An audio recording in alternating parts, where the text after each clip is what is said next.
Welcome to The Authority File. I'm Bill Mickey, your host and the editorial director at Choice.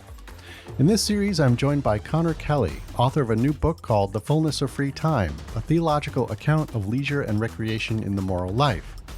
The book is published by Georgetown University Press, the sponsor of this series. Connor is an assistant professor of theology at Marquette University. His book, which he traces back to a fateful conversation with a friend in college about how to spend their fall break, explores how we can examine and recalibrate our free time to positively influence our relationships with family, friends, and our communities.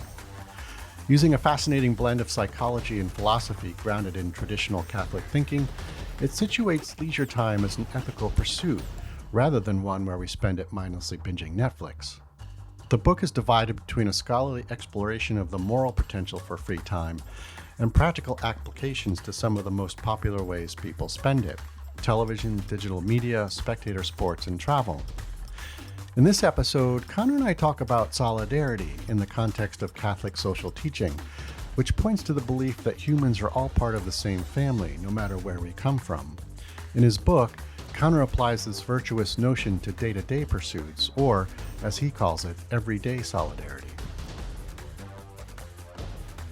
Okay, so a major feature of the argument of the book that makes about leisure and free time uses the idea of solidarity, and so as we get into talking about this, I'm wondering if you could start by talking about what solidarity is in Catholic teaching. Solidarity appears in Catholic teaching in the context of Catholic social teaching, kind of most forcefully, and the Catholic Church would even talk about it as one of the kind of four basic principles of Catholic social teaching. If somebody Googles principles of Catholic social teaching, there are like 17 lists out there with all different orderings, but solidarity is going to be on all of them, I guarantee you, because it's one of the four that the Catholic Church, through its Pontifical Council for Justice and Peace, would identify as kind of being essential to Catholic social teaching. And what solidarity captures is, theologians and then even the church itself would talk about a kind of descriptive fact. And in that sense, it speaks to the interconnections between humans as being just a kind of reality. And that has a theological argument to it, thinking about the claim that all humans are made in the image and likeness of God, and so therefore share a common humanity, and so solidarity kind of speaks to the reality of that. And then for Christians, the idea that Jesus took on human flesh speaks to a kind of significance of humanity amongst other creation that, again, kind of underscores there's something unique about being human that connects us all. And on top of that sort of reality statement, there's then this prescriptive element that says, well, if that's a fact, we ought to act on that fact and as though that were a fact, and treat each other like we are sharing an equal kind of humanity. And initially, in the context of Catholic social teaching, it kind of comes out in discussions around international relations, saying things like, hey, this would be like Cold War. All of this division of the world into blocks is really problematic because it's pitting some humans against other humans. Let's really think less about what's the best for my own nation and think more about what's the best for all of us as human beings on this earth, and how can we kind of collaborate and pursue our well-being. So it's really about, let's stop looking out just for number one, myself, and let's think more about us together and how we might all benefit collectively. So it's very much tied to the pursuit of the common good, as kind of Catholic theology would describe as the good of all and of each individual, so that it's not just reductionistic in a strict utility sense of, oh, well, let's maximize good for all. Right. It's really about affirming that kind of dignity of each along the way of pursuing the flourishing of everyone. But it's allowing kind of all those elements to come together by saying, this is a reality. Our interconnection is a fact of our lives, and let's act in a way that's consistent with that fact. Okay. So, and I think based on what you just said, I think our listeners can kind of see where this is going, but how does this inform what you call in your book everyday solidarity. And so how does this version of solidarity kind of move beyond, if I could even say such a thing, the Catholic ideal? How does it sort of extend what you were just describing? I talk about it in the book, this idea of everyday solidarity as a new species of solidarity. So treating Catholic solidarity as already established as the sort of genus, everyday solidarity becomes this particular species that tries to preserve the common elements of the genus, but give a kind of unique application to it. And what I get into in the book in trying to develop this is, I guess, first of all, the idea that it's valuable to make a development like this at all has to do with the claim that theological ethics, this kind of field of applying this tradition, needs to spend more time attending to people's ordinary decisions in their ordinary lives. Mm-hmm. And that's really important for formation of individuals and for the kind of consistency of this tradition and the things that it says that it values. And with that in mind, I then talk about, well, solidarity is really quite important in Catholic teaching because it builds on some of the most foundational claims, particularly claims about the human person, and therefore really has a way of forming a distinctive way of life that would be consistent with Catholic principles in a context like the United States. And to kind of make that argument, I pull out what I describe as kind of three common threads of solidarity in Catholic teaching. And it's an idea that's still sort of developing in the official teaching of the church. And so for that reason, there's a little bit of ambiguity at times. And that allowed me to kind of say, okay, here's some various iterations. It's not always presented systematically. Right. Here's a systematization of it that I think works. And then here's what that would look like in practice. And those three features really kind of come down to, first, that this balancing of the descriptive fact of human interconnection and the orientation to prescriptive function, like you've got to do something about that fact, speaks to the ways that you can move from a Catholic theological anthropology, a vision of what it means to be a human person tied to this tradition's beliefs about God, to how you act ethically in the world in a fashion that accords with that vision of what it means to be human. So that seemed like a really good way of saying, if we're going to try and tie the theological tradition to ordinary life through theological ethics, why not start with something that in itself ties a descriptive theological claim about the human person to ethical action through its prescriptive function. And so I'm preserving that. And then I also note that solidarity in Catholic teaching provides a kind of direct challenge to individualism. And, back to what I thought I might have done with this book before it became a book about free time exclusively, that was kind of one of my driving concerns, that the kind of prevailing US culture really does emphasize and idealize a kind of atomistic individual. We're all like atoms off on our own, and you can form your own molecules if you want, but you never would have to. You can always be just self-contained if that's what you wanted. Right. And I just feel like that rugged individualism is in stark contrast with a vision of flourishing based on Catholic anthropology that's much more social in its orientation, and would say, it's not about if you choose to form a molecule, it's we are all inherently in this interwoven fabric, and we can't deny that fact, and we need to live with it and can flourish in it. It's not a bad thing.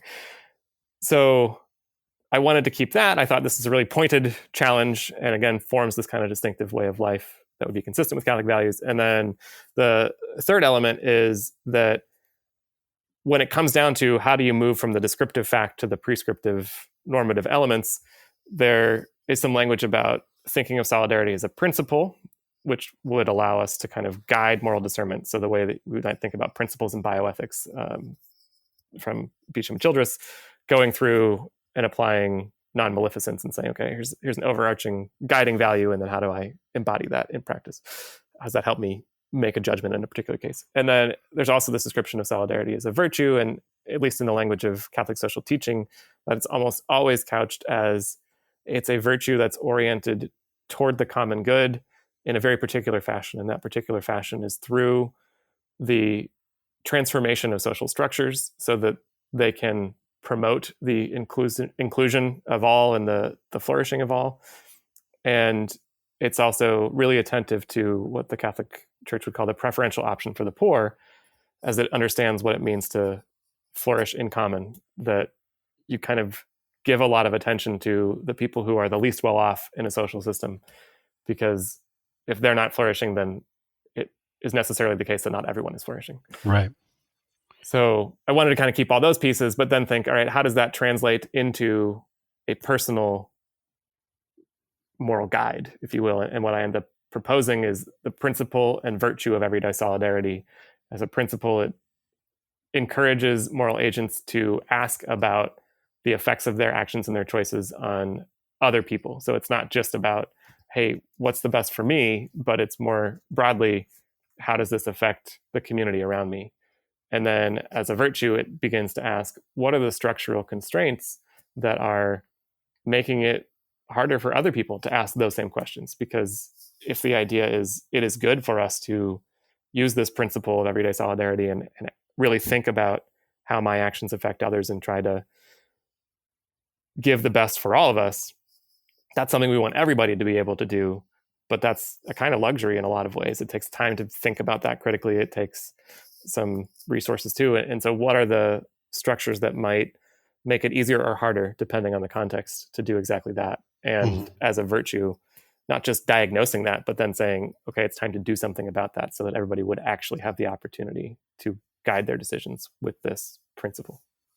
Right. I think, before we, in an earlier conversation before this interview, or at least this is kind of how I understood it, but you were talking about sort of the idea of solidarity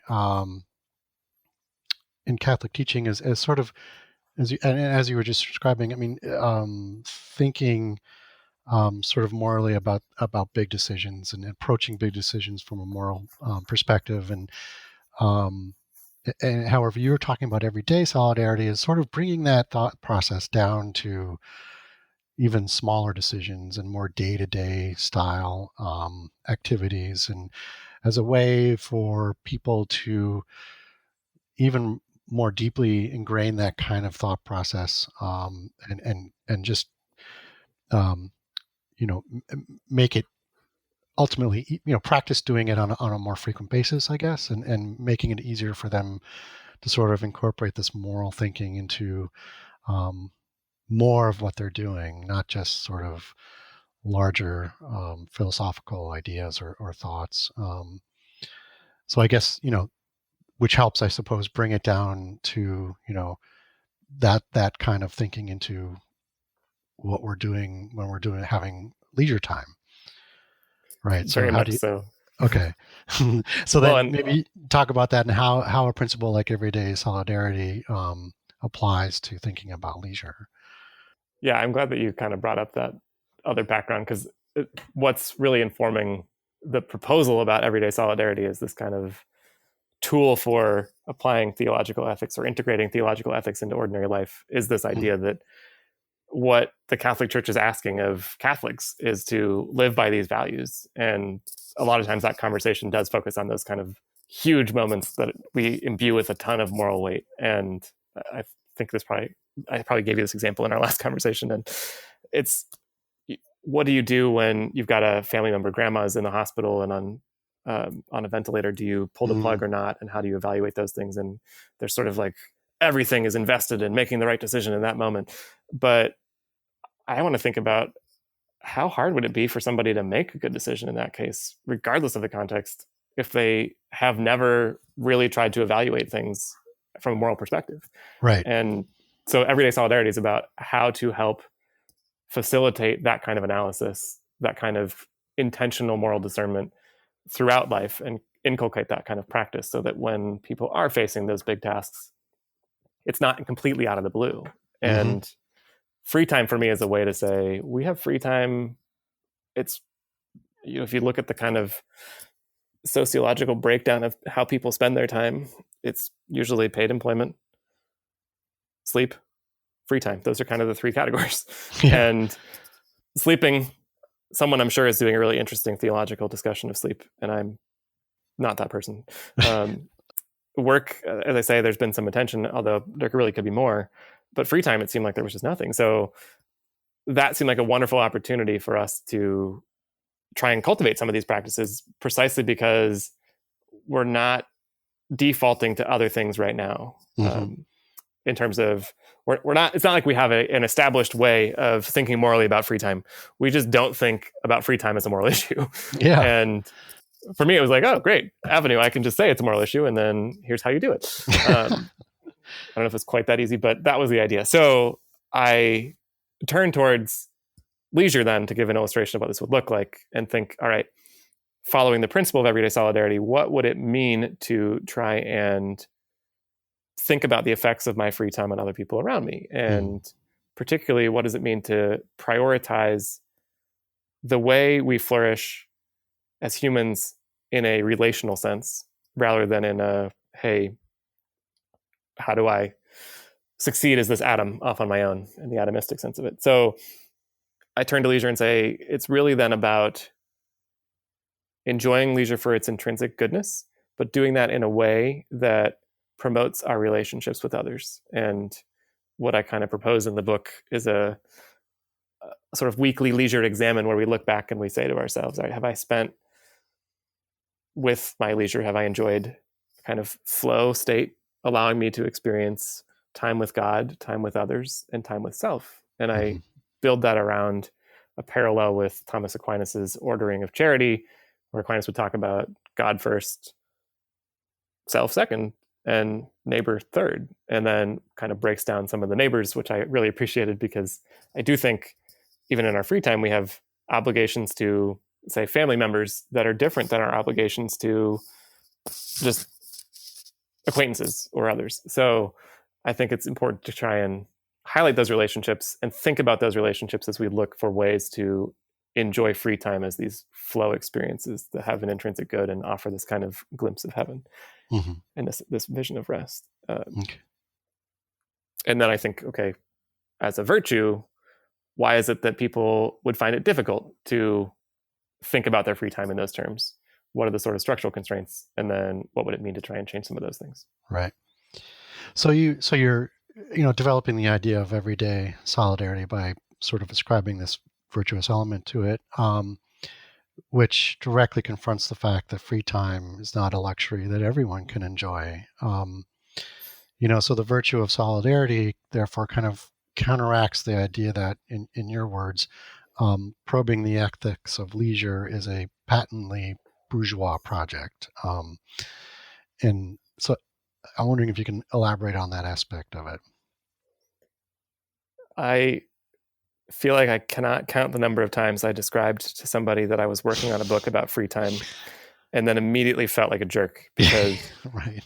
I'm saying, yeah, of course, I'm just sitting around thinking about free time. What have you been doing? Oh, you've been working? That's interesting. I mean, it was definitely work for me. There's no question about that. But it was just, I was acutely aware, not just from those conversations, but just from reality, that free time is not something everybody has to begin with, let alone the time to think about free time. And what I really wanted to avoid was a place where I end up saying, here's how people should spend their free time.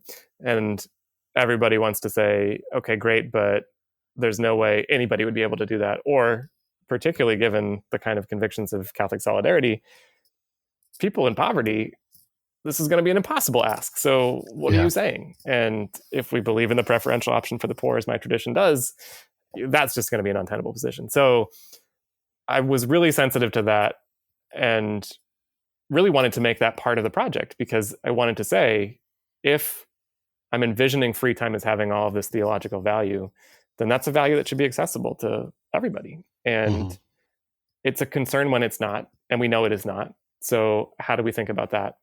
And what might need to change to make that feasible?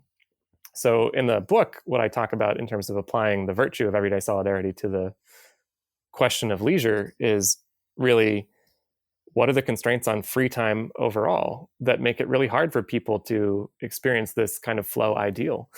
And what I kind of focus on is this strange bifurcation of economic resources and temporal resources. So a lot of times, and there's sociological data to bear this out, people have the people with the most economic resources have the least amount of free time, and the people with the most free time, because they are unemployed and don't have other things that they would like to have to fill some of that time, are for that reason without the highest economic resources. So you kind of have a lot of time and not a whole lot of economic resources to do things with it, or a lot of economic resources that you could use but no time to use.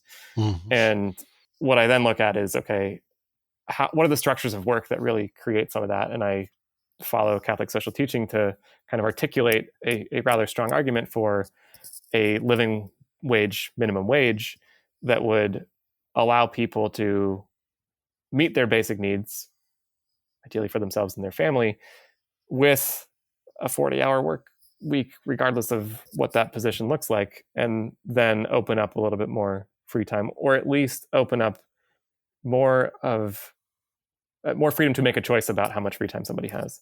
Right. You know, someone could still take 2 jobs, sure, of course, but that becomes a decision that is made with a different or fewer constraints than it might be made right now. And I think about, on the other end of the spectrum, it's kind of ridiculous that we are really the only country in the OECD, Organization of Economic Cooperation and Development, that doesn't have any guaranteed vacation time for workers across the board. So what would it look like if we actually guaranteed that and then allowed people to kind of intersperse longer experiences of free time, and hopefully there more space for leisure and recreation?